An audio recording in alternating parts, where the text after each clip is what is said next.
Elle utilise des perles de taille pour voler la gloire des hommes, et si tu as le courage de suivre cette histoire jusqu'au bout, tu comprendras pourquoi tu ne regarderas plus jamais une femme de la même façon. Alors reste jusqu'à la fin et abonne-toi pour ne rien manquer des vérités qui brûlent comme le feu caché dans la braise. Kémy n'avait pas d'histoire, personne ne savait d'où elle venait, elle apparut à Bafo, une ville flamboyante du Nigeria, comme une ombre glissant dans la lumière, une étrangère sans passé mais avec une beauté si éclatante que les hommes oubliaient même leur propre nom lorsqu'ils la croisaient.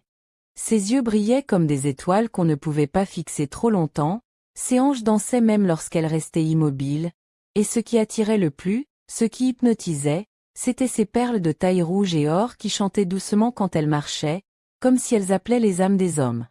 Le premier à tomber fut Shifadeh, l'homme qui contrôlait la moitié des bus de Bafo, respecté, riche et redouté, toujours entouré de gardes, mais devant Kémy il devint un enfant. On le voyait rire seul dans les bars avec elle, lui qui d'habitude ne souriait même pas à ses propres enfants.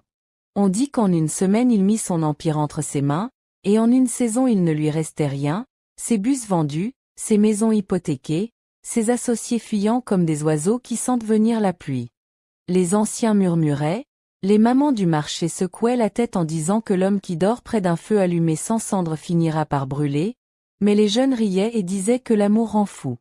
Personne n'osait pourtant prononcer le nom de Kémy trop fort, car déjà les malheurs frappaient ceux qui l'approchaient trop.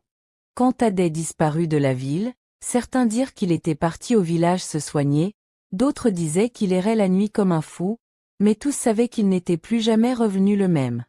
Puis vint Pastor Gide, celui qui prêchait avec une voix de tonnerre, qui faisait pleurer les foules par ses paroles et remplissait les églises de fidèles.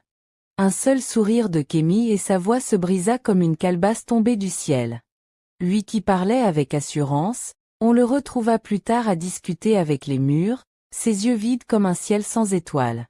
Les hommes commencèrent à se méfier, mais la vérité est que plus elle en détruisait, plus elle devenait belle, comme si elle buvait leur force, leur gloire et leur souffle de vie à travers ses perles. Dans les bars de Bafo on chantait en riant amer. Mes frères, fuyez les perles de taille. Même si elle vous dit mon roi, courez. Mais même ceux qui chantaient ne pouvaient s'empêcher de rêver de la rencontrer. Elle était une énigme, une tentation, une ombre et une lumière en même temps, et les perles continuaient de briller, tintant doucement comme une cloche qui annonçait toujours un malheur. Un par un, les hommes de Bafo, cette ville flamboyante du Nigeria, commencèrent à tomber comme des arbres frappés par la foudre, et chaque fois le même refrain s'élevait, chaque fois la même peur envahissait